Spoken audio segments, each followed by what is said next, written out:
In this video, we're going to learn how to subculture amniotic fluid cell cultures. This process helps expand the cells before the final harvest for karyotyping. Materials needed. Pre-warmed trypsin.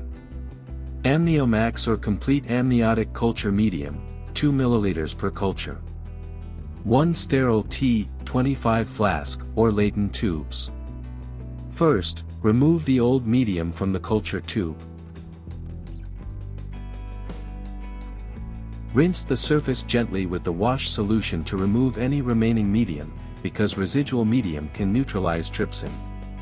Now add a few drops of warm trypsin.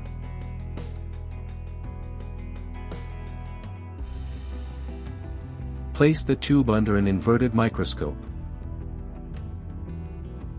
Watch for the cells becoming round, this means the trypsin is working. Once most cells have rounded up, place the tube on the bench and gently tap it 2 or 3 times to help detach the cells. Add fresh warm culture medium to inactivate trypsin and resuspend the cells.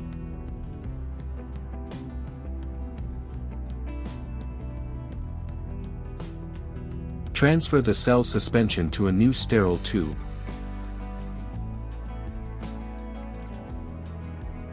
Add more medium to the original tube and transfer that as well, to make sure all cells are collected. Label the new culture correctly with the sample ID and the subculture mark. Place the culture in the incubator at 37 degrees Celsius for 1 to 2 days.